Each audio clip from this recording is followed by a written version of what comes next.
So finally after weeks of leaks and rumours Canon ने officially कुछ दिन पहले अपने दो मिररलेस कैमरास लॉन्च कर दिए हैं जो कि काफी अफोर्डेबल प्राइस टैग में रिलीज हुए हैं, जिनका शायद काफी लोग इंतजार भी कर रहे थे। सो क्या आप भी जानना चाहेंगे कि ये दोनों कैमरास कौन से हैं एंड इनमें क्या क्या फीचर्स अवेलेबल है? So let's go.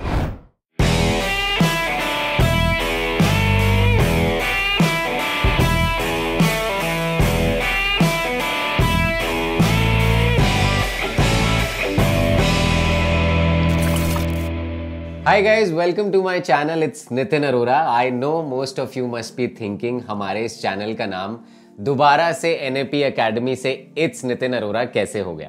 Reason being कि I wanted to explore a lot in this channel and मुझे लगा कि अगर मैं इस नाम में Academy ऐड करता हूं तो काफी लोग इस चैनल पे सीरियस कंटेंट एक्सपेक्ट करेंगे एंड उसकी वजह से I'll be very much restricted. You know guys, I am serious but not that serious. Now coming back to the topic, Canon ने रिसेंटली दो मिररलेस कैमरास अपने मिररलेस EOS R सीरीज में announce किए हैं, जो है EOS R7 and EOS R10। इन दोनों cameras में जो खास बात है वो ये कि बाकी सब EOS R सीरीज से ये थोड़े से अलग है in terms of sensors, because these two cameras comes with APS-C sensors. अगर शॉर्ट में समझाना हो तो कैनन ने इन दोनों कैमरास की चेसिस बदल दी है, बट परफॉर्मेंस की अगर बात करें तो वो बिल्कुल हाई एंड है with a lower price tag. I think Canon वाले इंडियन मेंटालिटी को काफी अच्छे से समझ गए हैं एंड यार हम सबको कम दाम में बढ़िया चीज तो चाहिए ही होती है और इन दोनों कैमरास में हमें ये मिलती भी है। So let me jump straight to the point and मैं आपको समझाता हूं कि इन दोनों कैमरास में डिफरेंस क्या है एंड कौन से कैमरा किस ऑडियंस को केटर करने वाला है। Let's talk about the price only first. अगर सबसे पहले इसके प्राइस पॉइंट को देखें तो इन दोनों कैमरास का प्राइस पॉइंट बहुत ही बढ़िया तरीके से प्लान किया गया है।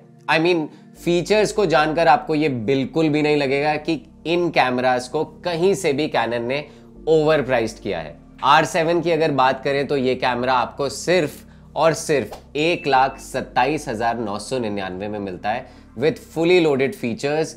वहीं R10 आपको 1 लाख से भी कम का मिलता है with in a price range of 80,995। Price range को देखकर लगता है कि कैनन ने R7 को बेसिकली टारगेट किया है bird, wild life, sports photographer, because इसमें जो आपको सबसे बड़ा एडवांटेज मिलता है वो ये है कि आप एक 400 mm के लेंस को ऑलमोस्ट 600 mm बना सकते हैं without any loss of quality. Whereas if I talk about Canon R10 तो ये टारगेट किया गया है कहीं ना कहीं एमेच्योर्स या सेमी प्रोफेशनल्स या फिर कंटेंट क्रिएटर्स जो कि काफी ज्यादा वीलॉगिंग करते हैं। R10 की बॉडी भी काफी लाइट है, so for vloggers it's gonna be a great body.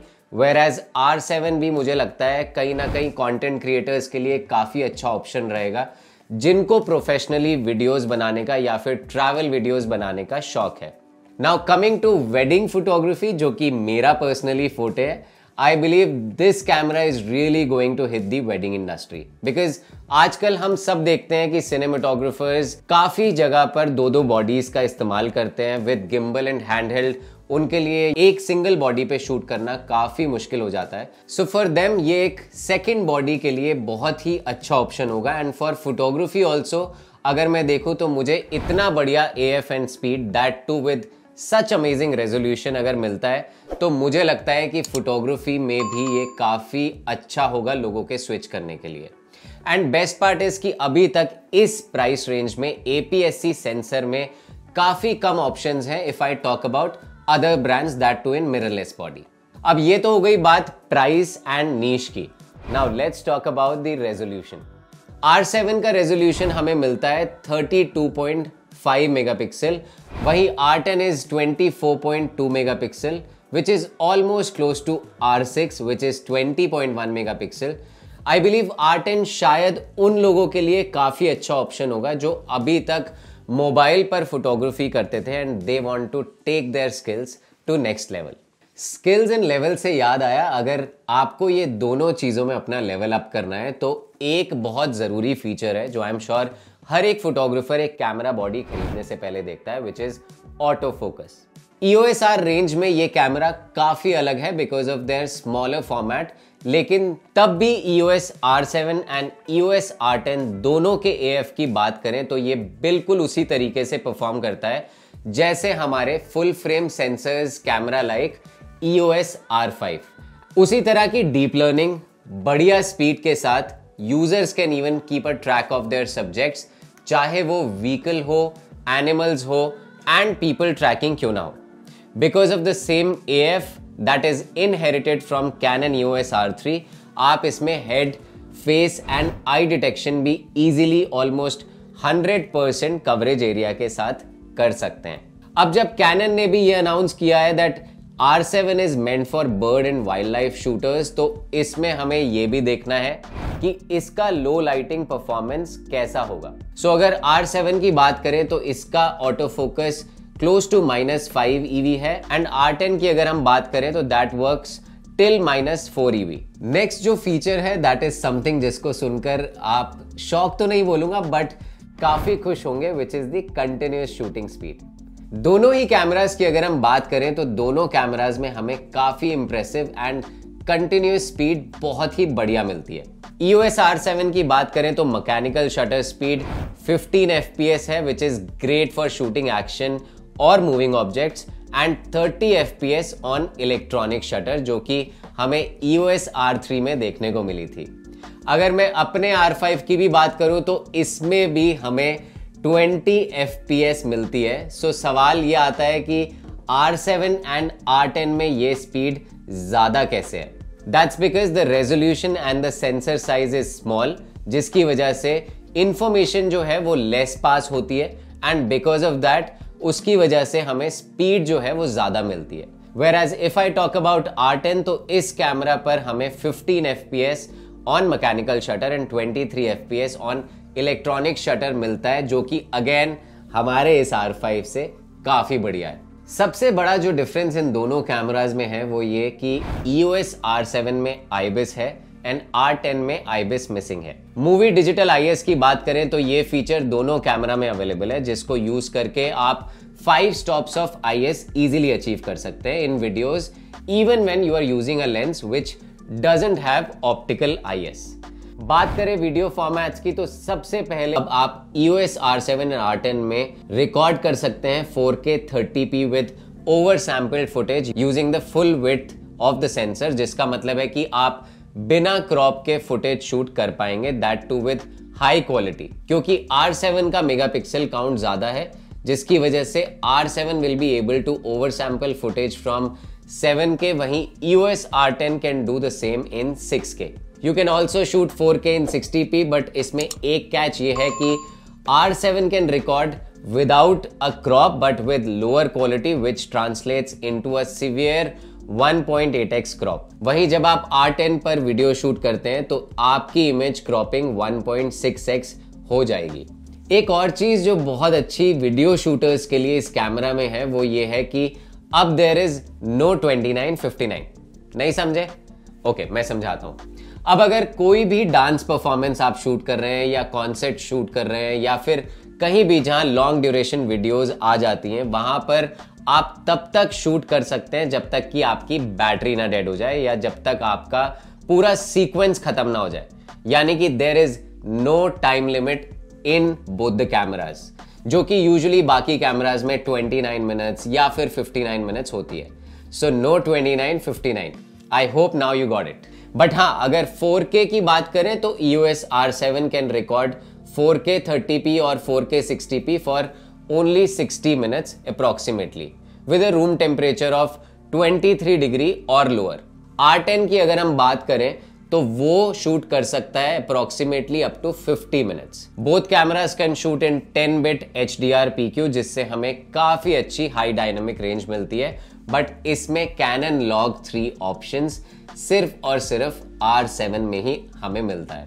So if someone wants to shoot on a professional level video, then you know where to invest। So overall video को अगर देखा जाए तो जैसा कि मैंने कहा था कि जिनको प्रोफेशनल एंड क्वालिटी इश्यूज हैं लाइक मी, वो R7 को ऑप्ट करेंगे, एंड जिनको सिर्फ हॉबी या ट्रैवल या वीलॉगिंग के लिए यूज करनी है वीडियोस, तो वो इस कैटेगरी में R10 को इजीली ऑप्ट कर सकते हैं। Now moving on to card slots, अगर हम R7 में कार्ड स्लॉट्स की बात करें तो it's almost similar to what we get in EOS R5, यानी कि हमें एक SD कार्ड स्लॉट मिलता है और साथ में एक CFast एक्सप्रेस कार्ड स्लॉट मिलता है। वहीं अगर हम बात करें R10 की तो उसमें only SD card slot is available. So ये तो हो गई कार्ड स्लॉट्स की बात। अगर हम बात करें बैटरी की तो हमें R7 में जो बैटरी मिलती है वो है LPE6, whereas the camera battery that we get in R10 is LPE17. Now let's talk about the overall ergonomics and body design. Overall body की अगर हम बात करें तो R7 देखने में एक प्रोफेशनल बॉडी की तरह लगता है, वहीं R10 थोड़ा सा हल्का एंड कहीं ना कहीं it looks more like a SLR body. R7 is a magnesium alloy body जो कि सेम हमें मिलती है R5 में, whereas R10 is not a magnesium alloy body and weight की अगर हम बात करें तो R7 का वेट लगभग है 612 ग्राम एंड वहीं R10 का वेट है 429 ग्राम, which I think is great for content creators and travelers who likes to travel light। and अगर हम वेडिंग फोटोग्राफर्स की भी बात करें तो I am sure a lot of people travel for destinations, so उनके लिए भी ऐसी कैमरा बॉडीज कैरी करना काफी इजी हो जाता है। Now, if we look at the other side of the body, तो कनेक्टिविटी के मामले में Canon R7 में हमें USB-C type port 3.2 generation, external microphone in, headphone terminal, HDMI micro type D, remote control N3, infrared remote control मिलता है। whereas if I see EOS R10 तो उसमें headphone jack and infrared remote terminal missing है। Now, if we talk about the EVF and LCD तो दोनों cameras में हमें 2.63 million dot view finder मिलता है। हालांकि व्यू फाइंडर के साइज की बात करें तो R10 में ये थोड़ा सा छोटा दिखता है। दोनों कैमराज में हमें फुली आर्टिकुलेटेड टच स्क्रीन मिलती है इन दी LCD पैनल, बट जो मेन डिफरेंस है वो ये है कि EOS R7 में ये स्क्रीन का रेजोल्यूशन 1.62 मिलियन डॉट है, whereas in R10 it's 1.04 million dot. Body के ऊपर की अगर हम बात करें तो दोनों बॉडीज में लाइक EOS R3 हमें न्यू मल्टी फंक्शन हॉट शू मिलेगा, जिससे कि कैनन की आने वाली नई एक्सेसरीज हैं या फिर जो आ भी चुकी हैं अभी रिसेंटली, उनको आप इजीली हॉट शू के साथ सिंक कर पाएंगे लाइक माइक्रोफोन। साथ ही में R10 में आपको पॉपअप फ्लैश भी मिलती है which we use to use in DSLR cameras. Front के दोनों डायल्स काफी सिमिलर हैं एंड प्लेसमेंट में भी काफी सेम है, but the rear dials are very different. EOS R10 के डायल की अगर हम बात करें तो ये काफी कन्वेंशनल कमांड डायल है जिसको टॉप शोल्डर पर रखा गया है। वहीं R7 has a smaller vertical dial जिसके बीच में जॉयस्टिक को भी प्लेस किया गया है, जो कि काफी इंटरेस्टिंग है। अब इसको तो यूज करके ही पता चलेगा कि ये कितना इजी टू यूज है। आई थिंक कैनन जो सबसे ज्यादा प्ले अराउंड करता है अपने डायल्स के साथ वो यूजुअली ये वाला एरिया ही होता है। And remember the first time EOS R came with the manual touch bar. हालांकि अगर इसकी प्लेसमेंट देखी जाए तो ये काफी सोच समझ कर रखा गया है, बिकॉज वाइल शूटिंग जब हम शूट करते हैं तो हमारा थंब यूजुअली यहीं पर ही प्लेस होता है and it's quite easy to operate.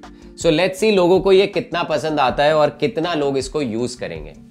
Weather resistance की अगर हम बात करें तो R7 is weather sealed whereas R10 is not. इससे मुझे अपना एक शूट याद आ गया जहां पे हम R5 से रिव्यू के टाइम पर उसका टेस्ट कर रहे थे वेदर सीलिंग का, and it worked amazingly well. But R10 के साथ you have to take a lot of precautions. इन दोनों APS-C कैमरा की अनाउंसमेंट्स के साथ Canon has also announced a pair of 2 new kit zoom lens जो आपको इन दोनों बॉडीज के साथ अवेलेबल होंगे as an option, which are RFS 1845mm f4.5 to 6.3 IS STM, जिसकी फोकल लेंथ हो जाएगी on these bodies close to 29 to 72 mm, and the other lens is the Canon RF-S 18-150mm and जिसका aperture हमें मिलेगा f3.5 to 6.3 which is again a IS and an STM lens. That's it guys। फिलहाल तो जितना मुझे पता लगा इन दोनों कैमरास के बारे में मैंने आपको काफी हद तक सब बता दिया है, but we still have to wait for these two cameras to hit the market, so that हम इसका भी ऑन फील्ड रिव्यू करके आप लोगों को इसका रियल टाइम रिव्यू दे पाए। Canon ने अनाउंस तो किया है कि ये दोनों बॉडीज यूजर्स के लिए जुलाई एंड में अवेलेबल हो जाएंगी मार्केट में, so I think we all have to wait. अगर मैं अपनी बात करूं तो दोनों बॉडीज में से अगर मुझे कोई बॉडी लेने का ऑप्शन मिलता है तो I would definitely go for EOS R7 as it has a lot of added features जो R10 में मिसिंग है, like higher resolution, video quality, IBIS etcetera etcetera. And दोनों का अगर प्राइस टैग में फर्क भी देखा जाए तो वो भी बहुत ज्यादा नहीं है, but still it totally depends on the kind of usage and requirements you have. But मुझे सच में लगता है that R7 is actually going to be the favourite pick for bird and wildlife photographers. बाकी अगर हम wedding season की बात करें तो वो तो देखो वेडिंग सीजन आने पर ही पता चलेगा कि how these bodies will perform. Well, आपको ये दोनों कैमरास कैसे लगे एंड आपका क्या रिव्यू है, which one you would like to go for, please मुझे नीचे कॉमेंट सेक्शन में जरूर बताएं।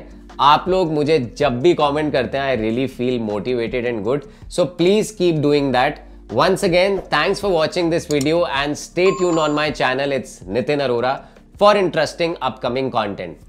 Till then, keep shooting.